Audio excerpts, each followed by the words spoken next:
everybody? Michael Cohen back here on Sports Talk Nation. Michael Cohen here with you. And some big news, of course, on Wednesday, the fact that Dante Moore will stay at Oregon, and that has huge implications on the NFL draft and the future of the New York Jets. And I'll be honest with you, this guy did the Jets a huge favor on Wednesday. So Dante Moore is going to stay at Oregon. And I know a lot of people over the last several days, ever since that infamous performance that Moore had against Indiana, in which he had 3 turnovers, the pick 6 to start that game against Indiana, he played horribly as Oregon lost 56-22.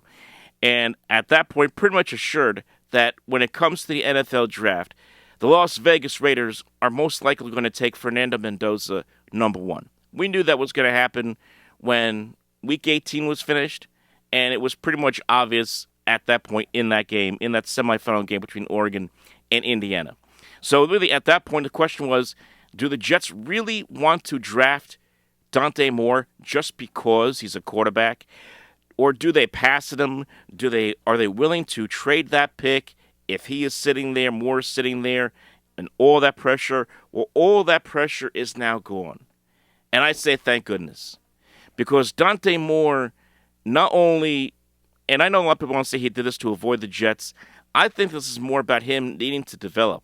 A lot of people have said that he needed more time at Oregon. It's been pretty obvious if you watch the games, especially the playoff games against Texas Tech and Indiana, where he wasn't exactly at his peak as far as performance was concerned. He needs more work at college. He needs another season. He's only 20 years old. He's in his sophomore year this year, okay? He needs another year. Hell, I think he needs another 2 more years. We'll see how that plays out for him in Oregon for 2026. But when you could take that, combined with the NIL money that these guys get, which is like anywhere between $5 to $10 million just to stay in school, why wouldn't you forego the NFL draft now and just stay in college and get an opportunity to play in a system you're comfortable with, play with guys you're familiar with the coaching staff you're familiar with, and keep getting better?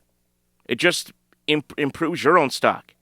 So from that standpoint, it makes sense for Moore. And of course, from the Jets standpoint, it makes a hell of a lot of sense. It really helps them out because, as I said, it takes the pressure off of the Jets now. They can do whatever the heck they want now with that number 2 overall pick. They could stay there and take the best player available, whether it be Ruben Bain, outside linebacker from Miami, whether it be Arvell Reese, outside linebacker from Ohio State. I have seen also some people mention Caleb Downs, the safety, also from Ohio State. The Jets have so many needs. They need a pass rusher, maybe 2 pass rushers. They need linebackers. They need corners. They need safeties. They need to re-up and reassure their interior offensive line, especially at the guard position. They need an answer at running back. What are they going to do with Breece Hall? Do they keep him? Do they let him go? They need another wide receiver opposite Garrett Wilson. They have so many needs. To sit there and say to yourself, hey, if Dante Moore is out there as the so-called second best quarterback, we have to take him because, well, he's the quarterback. It's not fair to yourself. It's not fair to the kid. And this is a kid who's not ready to play right away. And when you're in that position to draft second overall, you want a guy who could go out there and contribute right away. So this is a huge help to the Jets. It saves them from themselves. We've seen the Jets so many times over the years misdraft or overdraft guys, whether it be, certainly Zach Wilson's the best example, right? Guy that they completely whiffed on in 2021. I know it was a different coaching staff and it was a different GM. I get all of that, but the fact is that they talked themselves into it, let go of Sam Darnold just because, and drafted Zach Wilson, and they've been paying for it ever since, as we all know. So this saves them from that.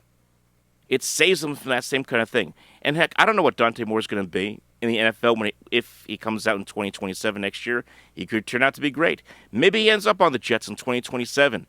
Who knows? I don't know. But what this does is it allows the Jets to hit the reset button.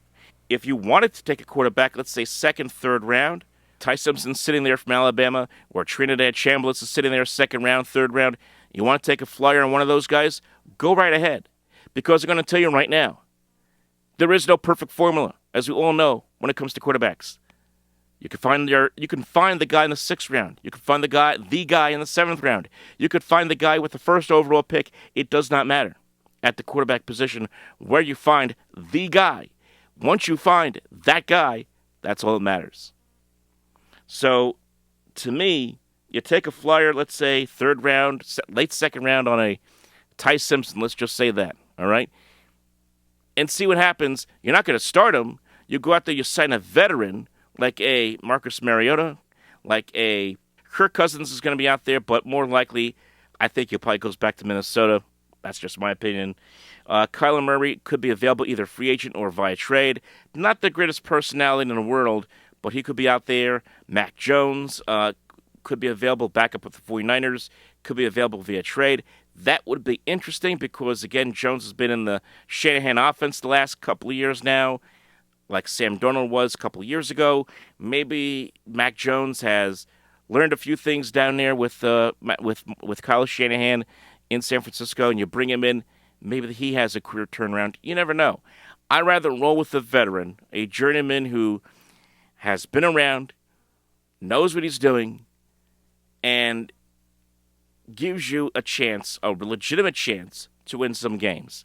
I know fans don't want to hear that. I know they're looking at the draft board in 2027 now saying, hey, let's suck for Arch Manning. I'm not into that. Again, I'm not into tanking. You want to build the best football team you can. And with all the resources the Jets have, all the draft capital they have, now they have an opportunity, a great opportunity, to use that capital to their advantage and improve this team in so many drastic ways on other positions of need. And they got a lot of needs. And then, maybe, if you need to worry about the quarterback in 2027, you address it then when there's a plethora of them coming out then. Until then, focus on building the better team. Like and subscribe. We'll talk to you next time.